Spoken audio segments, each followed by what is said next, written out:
le Seigneur, je vous salue au nom du Seigneur Jésus-Christ.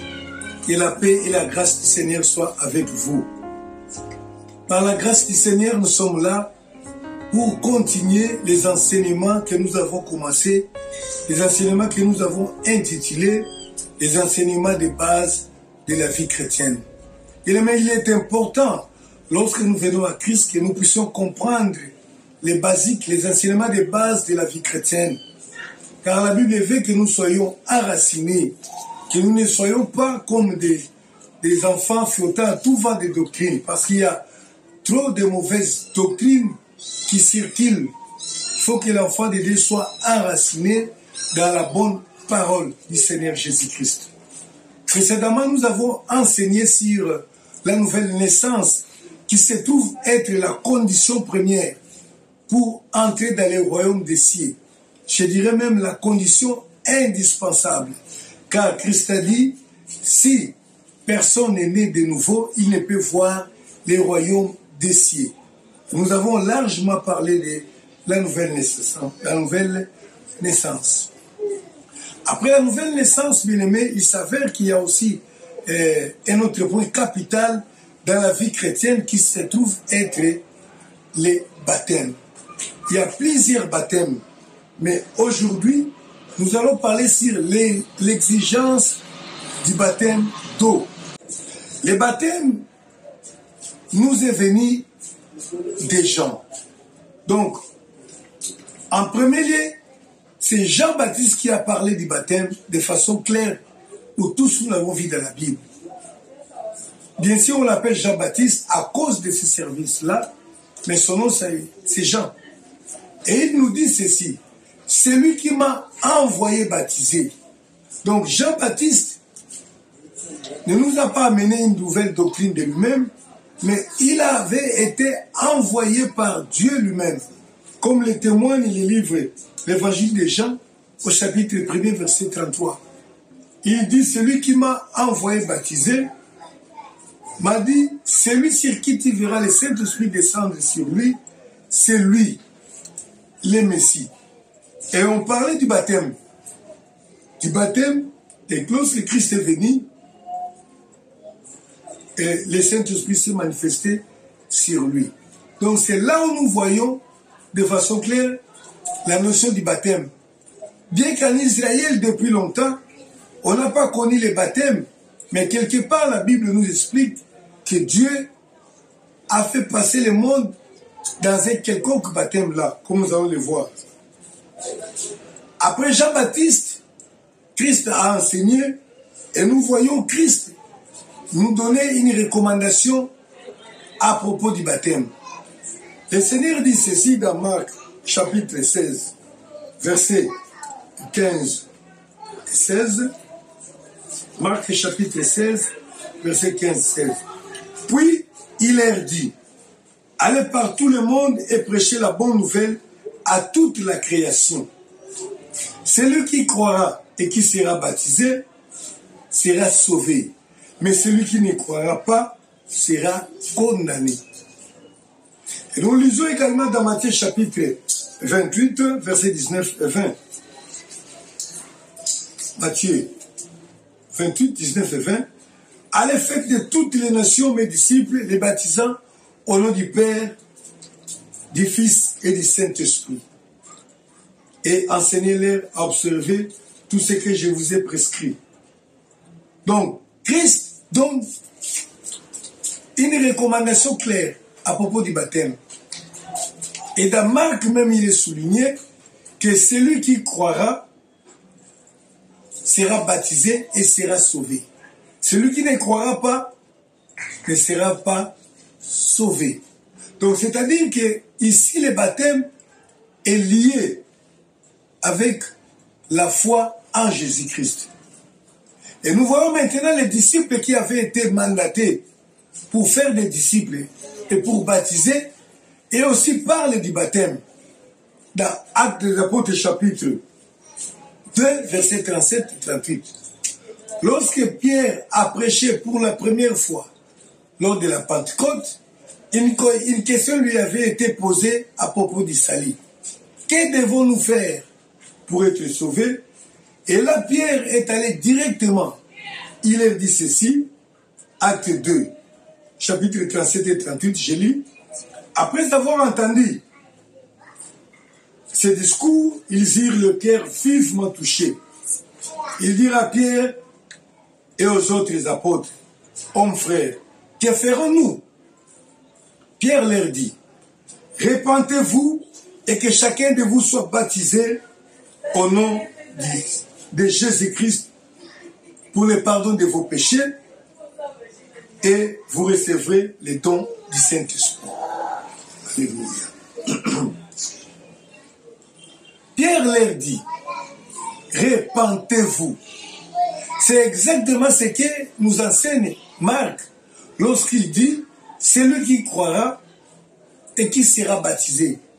Donc la foi en Jésus-Christ doit précéder les baptêmes. La recommandation est là. Celui qui croira sera baptisé.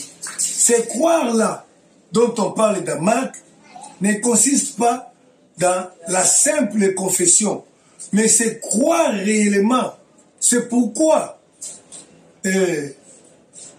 Pierre dit dans les livres des Actes que repentez-vous, car la repentance se trouve dans l'acte de foi qu'on pose devant le Seigneur Jésus-Christ. Référez-vous à l'enseignement sur la nouvelle naissance. Parce que lorsqu'on croit, cela veut dire qu'on a accepté qu'on est un pécheur, on demande pardon à Jésus, on a décidé de ne plus retourner dans les péchés, et l'ensemble de tout ça, ça s'appelle la repentance. Voilà pourquoi Pierre disait, repentez-vous. Donc, il y a une recommandation du baptême. Après avoir cru en Jésus-Christ, toute personne qui a cru, qui a accepté Christ comme le Sauveur, a aussi l'obligation du baptême. Il doit se faire baptiser après avoir cru en Jésus-Christ. Pourquoi le Seigneur nous recommande le baptême? Bien-aimé, je vais dire une chose. Même si nous ne comprenons pas pourquoi, mais parce que c'est une recommandation expresse du Seigneur, nous devons nous faire baptiser. Si nous voulons être sauvés, celui qui croit doit absolument se faire baptiser. Celui qui croit et refuse le baptême, c'est qu'en réalité, il n'a pas cru. Parce que quand on croit, on est censé obéir aux recommandations du Seigneur. Et alors, encore, il est écrit, celui qui croira sera baptisé, sera sauvé. Et là aussi, pour le salut, Pierre l'a souligné, la repentance et le baptême. Le baptême d'eau d'abord, et ça suivra après le baptême du Saint-Esprit. Maintenant, qu'est-ce que signifie le baptême? Le baptême, avant toute chose, je dirais que ça a son origine en grec. Disons, c'est un mot qui a été pris dans la langue grecque qui signifiait immerger.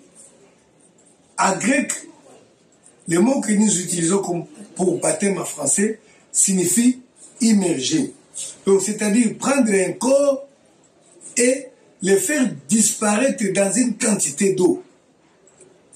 Donc, comme je pouvais dire que le fait que nous faisons, je prends un habit, je le trempe, je le fais disparaître dans un bassin d'eau ou dans une rivière, on peut bien appeler cette histoire-là baptisée. Mais le baptême dont nous parlons ici, de la foi, a une autre signification. Il est symbolique. Que signifie donc le baptême? Le baptême symbolise l'engagement d'une bonne conscience envers le Seigneur. Parce que j'écris dans mon cœur, j'ai confessé avec ma bouche, mais par le baptême, je m'engage aussi avec mon corps de vivre selon la foi que j'ai confessée. Ça démontre également que avec mon corps, j'accepte de mourir et de ressusciter avec Christ. D'abord, nous lisons dans 1 Pierre chapitre 3, verset 21. 1 Pierre 3, 21. 1 Pierre 3, 21.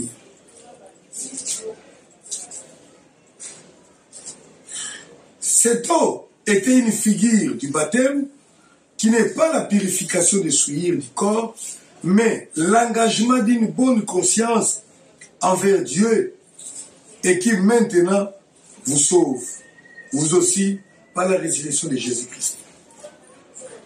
Les versets que je viens de lire évoquent une situation passée, mais l'apôtre Pierre l'utilise pour nous montrer le symbolisme du baptême.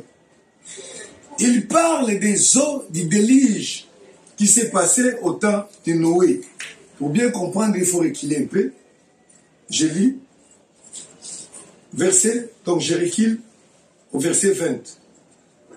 Qui autrefois avait été incrédule lorsque la patience de Dieu s'est prolongée au jour de Noé, pendant la construction de l'arche, dans laquelle un petit nombre de personnes, c'est-à-dire 8 furent sauvées à travers l'eau.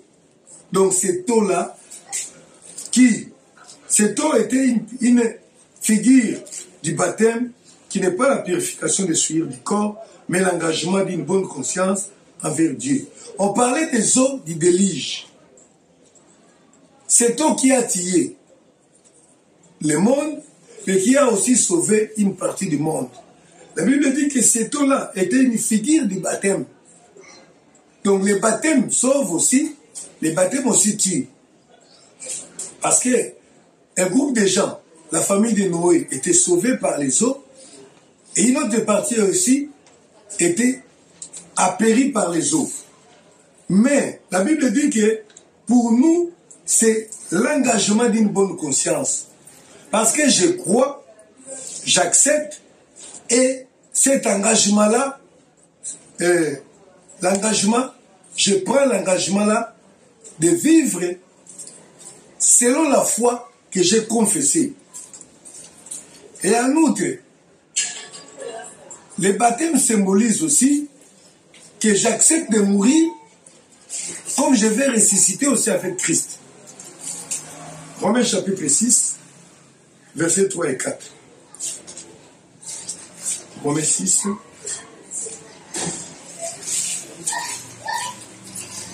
versets 3 et 4. Je lis. Ignorez-vous que nous tous qui avons été baptisés en Jésus-Christ, c'est à sa mort que nous avons été baptisés.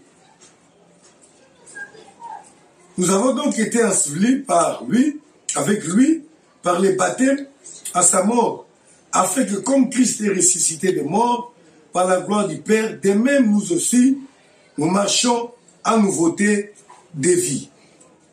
Voilà. L'apôtre Paul est en train d'expliquer que le baptême, le fait que nous nous acceptons de nous faire baptiser, parce que le baptême se passe par immersion. Le corps entier de l'homme est plongé dans l'eau. Cela symbolise également, quand je suis plongé dans l'eau, je disparais sous cette eau-là pour réapparaître après. Cela symbolise que je meurs avec Christ et je ressuscite avec Christ. Donc je ressuscite un nouvel homme pour vivre à une vie nouvelle de sanctification. Et cela symbolise également que je peux aussi mourir. J'accepte de mourir et aussi de ressusciter avec Christ. Donc, le baptême symbolise également la mort et la résurrection. Comme je suis entré dans l'eau, pour un temps, je disparais, je réapparais avec une autre forme. J'étais entré dans l'eau, le corps sec, je ressors le corps mouillé. Donc je sors autrement à une nouveauté de vie que je dois vivre. Cela veut dire également que j'accepte de mourir parce que je crois que je serai aussi ressuscité avec Christ. Ce symbolisme-là est très important. C'est pourquoi le baptême doit être fait selon les normes de la Bible. Parce que quand on change, ça devient autre chose. Le baptême, c'est la confirmation de ma foi, comme je l'ai déjà dit là. Mais, plutôt, dans Ephésiens chapitre 5, on nous montre encore un autre symbolisme du baptême. Ephésiens chapitre 5, verset 26. L'apôtre Paul parle d'un mystère, le mystère du mariage, que nous connaissons tous, l'homme et la femme, l'homme est le chef de la femme. Et la Bible dit que ce mystère nous est présenté par rapport à Christ. Et c'est Christ qui est le mari, l'Église, la femme. Et la Bible dit ceci, Ephésiens chapitre 5, verset 6.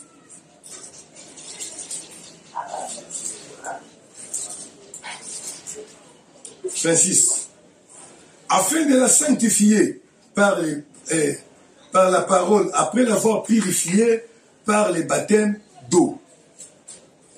Verset 25. Marie, aimez vos femmes comme Christ a aimé l'Église et s'est livré lui-même pour elle, afin de la sanctifier par la parole, après l'avoir purifiée par les baptêmes d'eau. Donc ici, on nous montre que nous qui avons cru, nous avons été sanctifiés. Sanctifiés par la parole et aussi purifiés par le baptême d'eau. C'est-à-dire quoi? Lorsque je crois, parce que j'ai entendu la parole, j'ai crié à la parole, quand je crois à la parole, je deviens enfant de Dieu. Sanctifié veut dire je suis mis à côté. Donc je suis mis à côté, je suis devenu une personne spéciale, un enfant de Dieu pour le royaume. Et maintenant, ce qui suit, j'entre dans l'eau, je ressors par le fait de ma foi, je suis aussi sanctifié par l'eau de baptême là. Cela ne signifie pas que j'entre dans l'eau, l'eau de baptême là me lave. Non. C'est la foi que j'ai en Jésus-Christ, le pardon que j'ai demandé de péché, c'est cette foi-là. C'est cette substance-là intérieure à moi qui fait que même l'acte du baptême est accepté et je sors comme par la foi que cette eau-là m'a purifié, comme je suis sorti par la foi que ce n'est plus moi, c'est une autre personne qui est ressuscitée, qui va vivre. Voilà le symbolisme du baptême. Tite chapitre 3, verset 5, on dit ceci. Il nous a sauvés non à cause des œuvres de justice que nous aurions faites, mais selon la miséricorde par le baptême de la régénération et le renouvellement du Saint-Esprit. Donc nous avons été sauvés, non pas par les œuvres. Les baptêmes, en soi, en les voyant comme ça, c'est aussi une œuvre. Mais nous sommes sauvés par sa miséricorde, parce que nous avons cru, il nous a justifiés par la foi que nous avons montrée en lui, et par les baptêmes de renouvellement. Les baptêmes de renouvellement, de régénération plutôt, la régénération veut dire la nouvelle naissance, naître de nouveau. Donc, par le fait là, parce que quand on est de nouveau, bien aimé, tu as cru en Jésus-Christ, tu es obligé de passer aussi par les baptêmes d'eau, afin de confirmer toutes ces choses-là. Voilà ce qu'on nous enseigne sur les baptêmes. Donc, le baptême est un engagement d'une bonne conscience qui symbolise la mort et la résurrection, qui symbolise un nouvel homme qui vit dans la nouveauté des vies. Maintenant, une chose aussi importante à propos du baptême, c'est quoi? Comment se faire baptiser? Comment se faire baptiser? Bien sûr, comme je l'ai dit, par immersion. Comme le Seigneur lui-même a été baptisé. Il y a certaines personnes qui prennent un peu d'eau pour mettre sur la tête d'une personne et se disent qu'ils se font baptiser. Lorsqu'on jette un peu d'eau sur la tête d'une personne et qu'on dit que c'est le baptême, cela est totalement faux. Parce que nous l'avons dit au départ, le baptême signifie immerger un corps dans l'eau. Alors lorsque on refuse de se faire baptiser de la sorte, on se lave les mains ou la figure ou la tête ou les pieds, ce n'est plus un baptême. Parce que même le symbolisme ne va plus se voir. Les symboles manifestent lorsque quelqu'un entre dans l'eau et il ressort. C'est-à-dire qu'il est mort, il est ressuscité, comme nous l'avons dit et comme nous l'avons déclaré. Une autre question qui se pose, est-ce que le baptême, c'est dans l'eau courante, dans l'eau qui coule, ou bien dans une piscine? Honnêtement, je pense que par rapport à ce que nous venons de démontrer dans le symbolisme d'immersion, je pense que ce qui est important, c'est avoir une grande quantité d'eau qui puisse immerger la personne. Comme l'a dit, la Bible dit que même Christ aussi, il baptisait, mais on cherchait là où il y avait beaucoup d'eau. Jean 3, 23. Jean 3, 23. Jean 3, 23.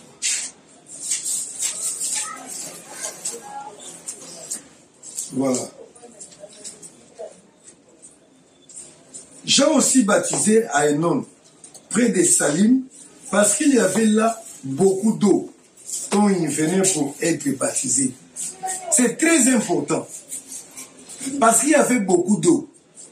Donc si vous n'avez pas une quantité suffisante pour immerger quelqu'un, ne le baptise pas. Mais je dis toujours, pour être correct, si nous sommes, il y a la possibilité de se retrouver dans une eau, devant une rivière, l'eau qui coule, il est important, si c'est possible, il faut aller là-bas. Sinon, ce qui est important, ce qui faisait que les gens puissent baptiser dans certains endroits ou dans un autre, c'était parce qu'il y avait une grande quantité d'eau. Maintenant, une autre question qui se pose. En quel nom faut-il se faire baptiser? Jean baptisait d'abord en quel nom? La Bible dit que Jean baptisait et il disait aux gens de croire à celui qui vient. Donc, Jean baptisait sans donner le nom, mais il disait, une personne viendra. Une personne viendra. Et il faut se faire baptiser au nom de cette personne-là. Donc, à la fois, à cette personne-là, il leur disait, je vous baptise, mais il faut croire à la personne-là qui viendra. Donc, il n'a pas donné de nom, mais cela porte à croire que c'était au nom de Jésus, parce qu'il leur demandé de croire à la personne qui viendra. Jésus aussi a baptisé. Jésus a baptisé, mais il a baptisé en quel nom? Certainement en son nom propre. Certainement que Jésus baptisait en son nom propre. Les apôtres ont baptisé. En quel nom? Ils ont été baptisés au nom de Jésus-Christ, comme nous l'avons vu dans Matthieu chapitre acte 2, 38. Mais Christ, dans la recommandation, dans Matthieu 28, 19, 20, en quel nom Christ a recommandé d'aller baptiser au nom du Père, du Fils et du Saint-Esprit? Et pourquoi les apôtres ont-ils baptisé au nom de Jésus-Christ? Bien aimé, cela est simple. La Bible dit, celui qui a le Fils a le Père. Exactement, celui qui croit en Jésus qui a le Fils a aussi le Saint-Esprit. Pourquoi? Parce que le Christ réside en nous par l'Esprit, par son Esprit. Or, celui qui a le Fils a le Père. Donc, en donnant le nom du baptême au nom du Père et du Fils et du Saint-Esprit, tout se retrouve à un seul au nom de Jésus-Christ. Parce que la révélation n'était pas encore accordée de façon claire. Et lorsque les disciples ont compris que dans tous les noms-là, c'est juste un seul nom, c'est ainsi qu'ils sont baptisés au nom du Seigneur Jésus-Christ. Christ n'a pas commis une erreur en disant « Vous allez baptiser au nom du Père, du Fils et du Saint-Esprit ». Maintenant, il y a une question qui doit se poser. Qu'arrive-t-il aux personnes qui se baptisent, qui se font baptiser au nom du Père et du Fils et du Saint-Esprit? Ont-ils tort ou bien ont-ils péché pour aller en enfer? J'ai suivi beaucoup d'enseignements, des gens qui disent que toutes les personnes qui étaient baptisées au nom du Père, du Fils et du Saint-Esprit, c'est un baptême antéchrist, qui doivent aller en enfer, les baptêmes, je ne sais pas moi quoi. Mais honnêtement, si nous devons nous tenir à la parole, Jésus-Christ a dit ceci, que toute chose passera, mais pas un seul iota de sa parole. Matthieu, chapitre 24. Moi, je pense que la parole du Seigneur Jésus-Christ ne souffre d'aucune faillite. Aucune faillite. Je lis Matthieu chapitre 24, verset 35. Les ciels et la terre passeront, mais mes paroles ne passeront pas. Ne passeront point. Christ a parlé. Christ a parlé. Les cieux. Matthieu 24, 35, la Bible dit, les cieux et la terre passeront, mais mes paroles ne passeront pas. Comme ce sont les paroles de Christ, je ne vois pas pourquoi une personne sera condamnée. Donc cette parole a-t-elle expiré? Moi je pense que non. Si vous êtes d'avis contraire, ce n'est pas un problème. Mais moi je conseille, je baptise au nom du Seigneur Jésus-Christ. Mais je ne vais pas condamner ceux qui se sont fait baptiser au nom du Seigneur Jésus-Christ. Pourquoi? Parce que lorsqu'on se fait baptiser, on passe par la confession. C'est ce qui est important d'abord, c'est la confession. J'ai accepté Jésus-Christ, j'accepte Jésus, je m'engage pour obéir à Jésus, je vais mourir pour Jésus et j'accepte de me baptiser pour Jésus. Donc c'est en son nom qu'on s'est fait baptiser. Et c'est pourquoi les disciples ont dit tout simplement, on vous baptise au nom de Jésus-Christ. Donc, si l'engagement est fait, j'estime que si l'engagement est fait au nom de Jésus, la confession est faite au nom de Jésus, on te baptise au nom du Père et du Fils et du Saint-Esprit parce que c'est Jésus. Cela est sorti de la bouche de Jésus. Moi, je ne condamne pas. Mais je conseille de baptiser au nom de Jésus parce que Jésus est le tout. Il est tout en tout. Parce que je me suis... il y a une autre question plutôt que les gens posent, que nous allons tenter de répondre également. Si la personne qui a baptisé une autre personne s'avère être dans les faux ou avec certaines erreurs, qu'allons-nous faire? Le baptême sera annulé ou comment? Parce qu'il y a beaucoup de gens aujourd'hui qui ont recommencé les baptêmes. Pourquoi? Parce qu'ils disent que la personne qui les avait baptisés, à cette époque-là, cette personne-là ne comprenait pas, par exemple, que porter la chaînette n'était pas recommandé pour les enfants de Dieu, les bijoux. Vous voulez dire ça? Bien aimé, je ne sais pas. Faut-il recommencer les baptêmes pour toutes les personnes? Je ne sais pas. Mais je me suis posé encore la question pour bien comprendre de notre élément. C'est une personne qui t'a prêché Jésus-Christ comme Seigneur et Sauveur et que vous avez accepté, vous avez cru. Vous continuez à être enseigné à lire la parole de Dieu et vous retrouvez que la personne qui vous avait amené dans le Seigneur a aussi des erreurs. Qu'est-ce que vous allez faire?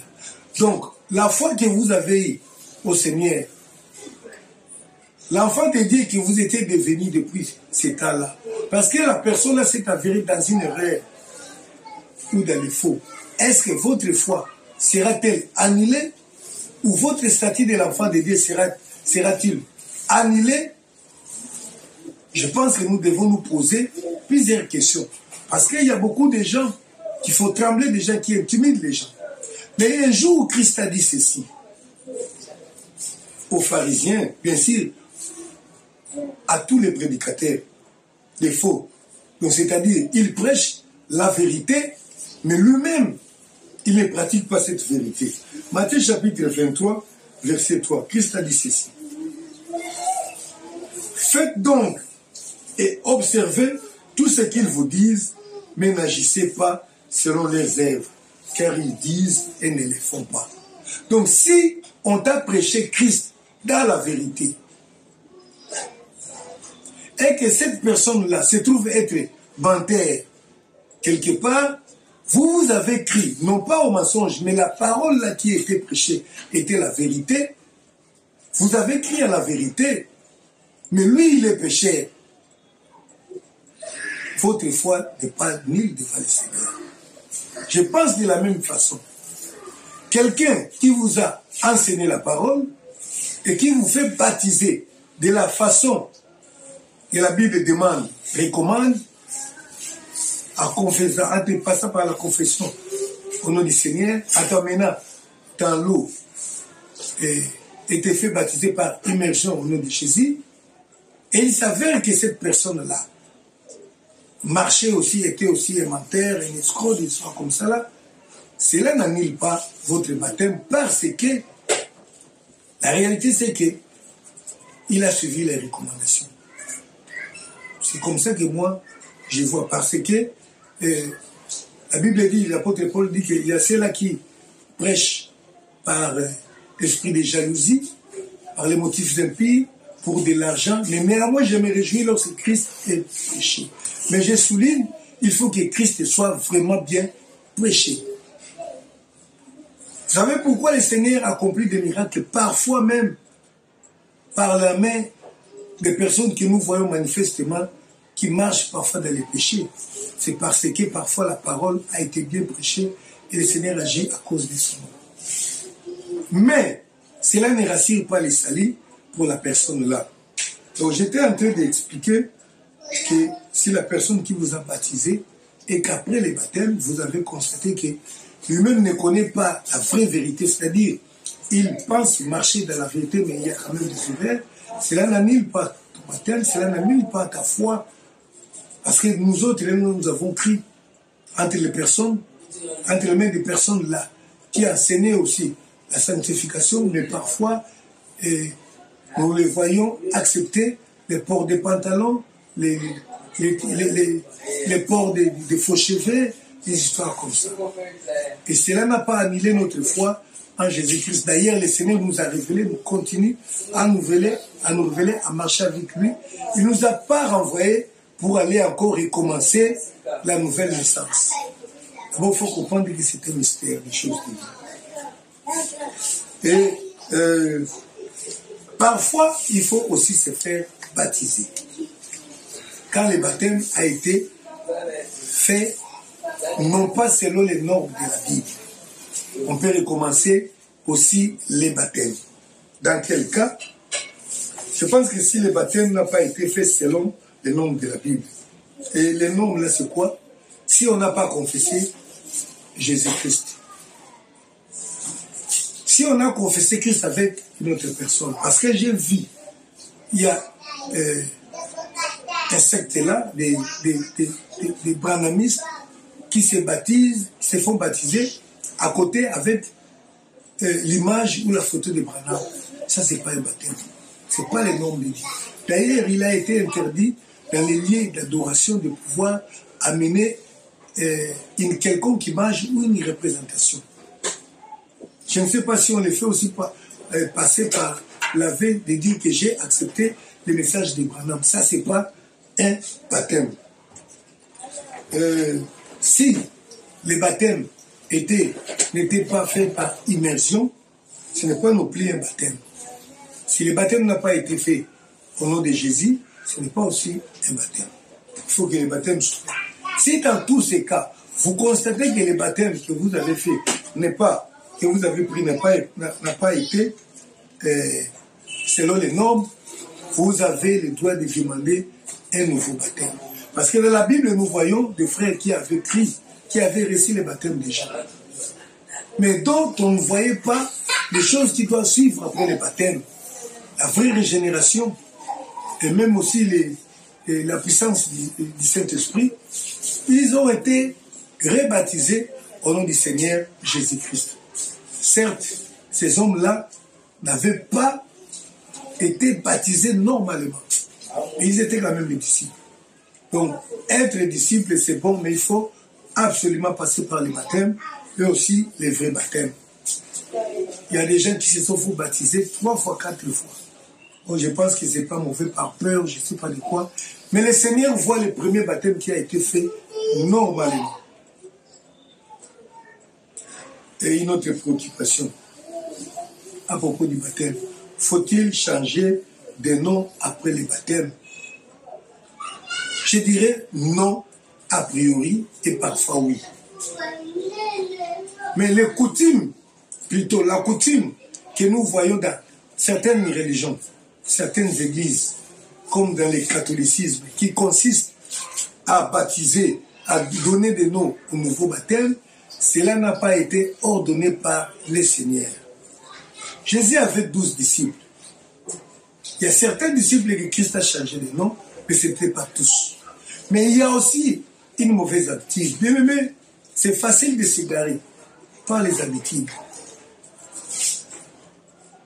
Il y a une nouvelle tendance qui voudrait que toute personne qui vient à Christ reçoive un nouveau nom.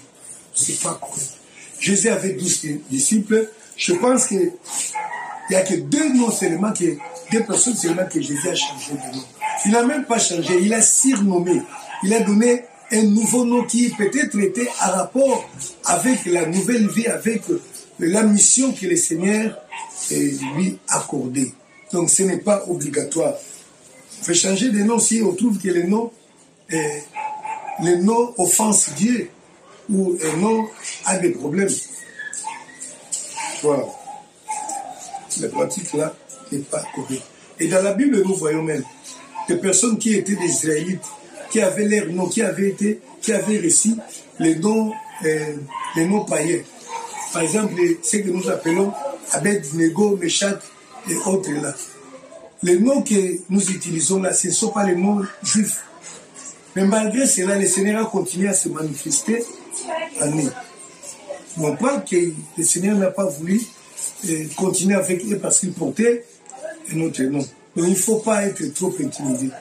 Nous parlons du baptême, nous avons voulu quand même donner quelques réponses aux préoccupations qui nous ont été toujours posées lorsque nous enseignons sur le baptême.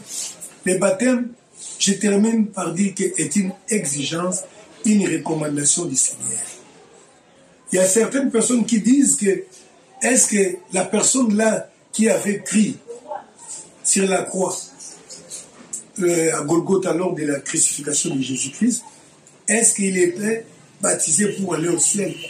Bien-aimé, je te dis, le Seigneur est le maître de tout. Mais il a ordonné à toute personne de se faire baptiser pour être sauvé. Mais il est capable de te sauver sans le baptême. Mais la personne qui refuse le baptême, qui dit tout simplement, moi je ne trouve pas d'importance, c'est la personne qui refuse son salut. Parce qu'il faut réellement croire, il faut réellement obéir aux recommandations du Seigneur Jésus-Christ pour être sauvé. Donc nous avons cette obligation-là. Les baptêmes comme acte, comme œuvre comme ça, physique, ne te sauve pas, mais c'est la foi. Et la foi produit les œuvres, et ces baptêmes-là deviennent maintenant l'œuvre de la foi qui va maintenant te sauver. Voilà pour les baptêmes. Après avoir pris bien-aimé, tu dois te faire baptiser selon les nombres de la Bible. Sinon, tu risques de périr.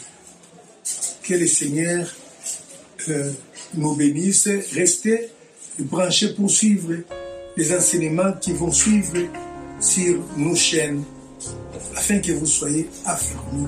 Soyez bénis au nom du Seigneur Jésus-Christ. Amen.